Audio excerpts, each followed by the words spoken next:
Hey, what's up YouTube? Down the Smartphone Guy coming back at you with another video, and tonight we're going to do an unboxing and first look at the Vernee X. And if this box looks familiar, that's because it looks exactly like the same as the Vernee Mix 2. So, one thing I do like about the box is the fact that on the back of every Vernee box they have these specs written right here. So we can go ahead and just go through the specs real quick. We have the Helio P23 processor. That's an octa-core processor clocked at 2.0 gigahertz.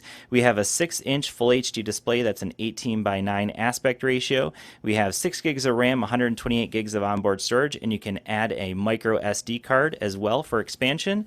We have a 16 and 5 megapixel camera on the rear, 13 and 5 megapixel camera on the front. So this actually has dual front firing cameras as well. We have 6,200 milliamp hour battery. That is a massive battery. We have Type-C.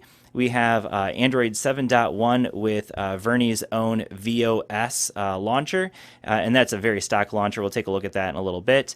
We have 4G LTE. Now, you just want to double check your local coverage because it doesn't have a whole lot of bands in the United States. So we're going to do some testing with that. I have a Cricket SIM, a Metro PCS SIM, and a Verizon SIM that I'll test it out with. We do have Face ID as well, and then we have GPS and GLONASS for tracking you. All right, so let's go ahead and open up the box and see what you get in it. So here is the box. Of course, you got the phone right up here on the top. We'll take a look at that in just a little bit. We'll slide that off to the side and see what you get in it. So first thing you'll notice is you do get a European charger here. So it does not look, okay, so does say fast charger, so that's great. Comes with a fast charger. We also have a Type-C cable, so obviously we have Type-C here.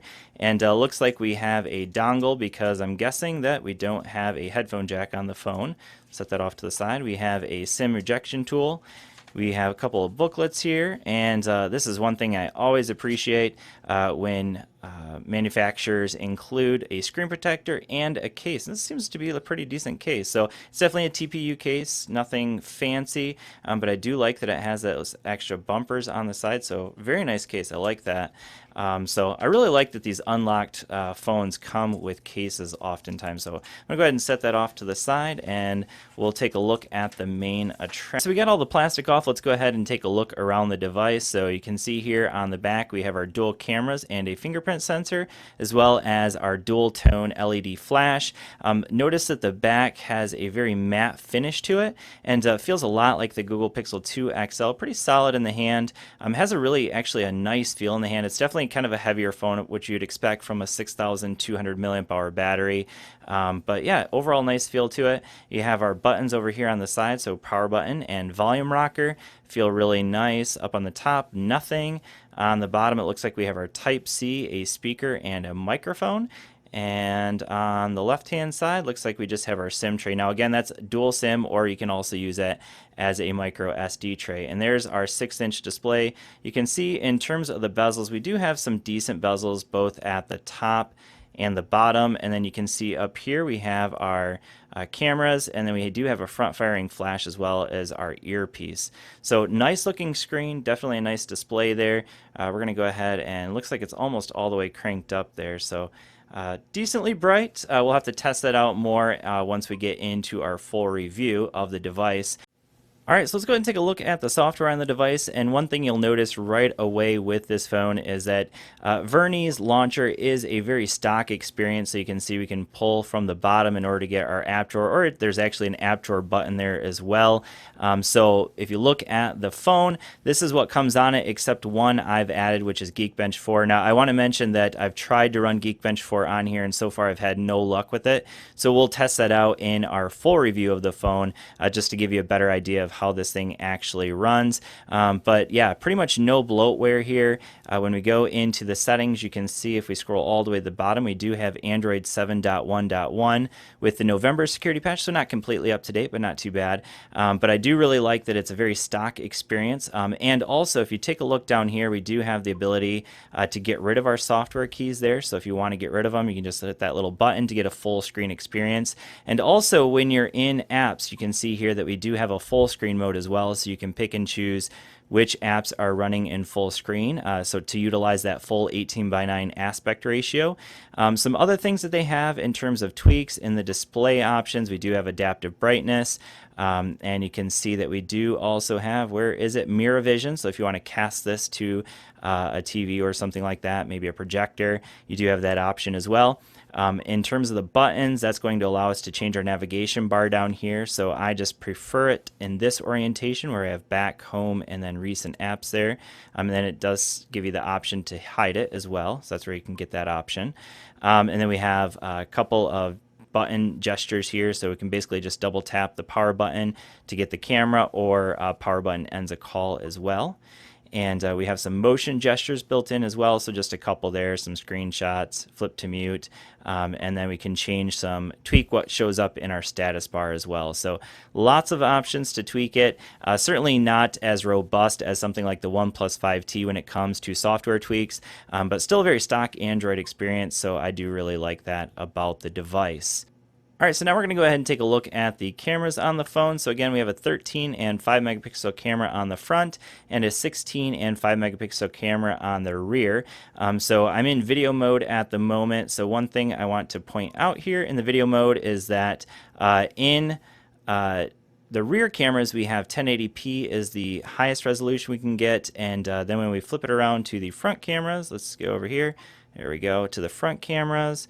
And we're going to switch it to video real quick. Hello, everyone. When I go over here into the resolution, you can see that our highest resolution is either 144p or 480p. So you're not going to get the highest resolution for sure with video on the front-facing camera. So we have, again, 13 megapixels is the best resolution we'll get on the front, but then on the rear we can get up to 16 megapixels. So I've done a few shots with the camera so far, and I gotta say that not super impressed. And again, this is running a MediaTek processor, and so far with every phone I've done with MediaTek processors, I've just never had super amazing results. Another thing I will mention is that we do have dual cameras, but it doesn't seem to really utilize the dual sensors. So I don't know if one is really just kind of like not being used at all, or if it just, it's hard to even tell because it doesn't really seem to utilize them. When you go into blur, we can kind of adjust the blur here, but it really just kind of seems like all it does software blur. There really doesn't seem to be any actual blur utilizing those dual cameras. So not going to say that right away that the cameras are not good. We'll have to obviously do a lot more testing with the cameras, but overall right now I'm going to say that they're not particularly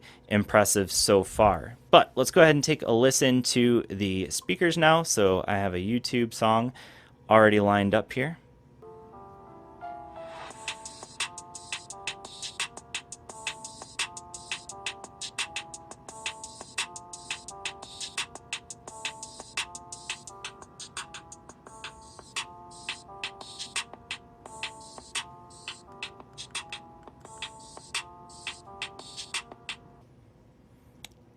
All right, so one thing I can definitely say about the speaker is that it's definitely not very loud, and it's a little bit on the tinny side. So if you're looking for a phone with some excellent speaker quality, I'm not sure that I would go for the Vernee X. So, all right, and the first SIM test is going to be with T-Mobile, and as you can see, at least where I live, I'm only getting Edge service, which is to say I'm getting 2G. So it's going to be fine for texting and phone calls, but if you want some data service, probably not going to want to use it on T-Mobile, but of course you can use it on Wi-Fi in the US.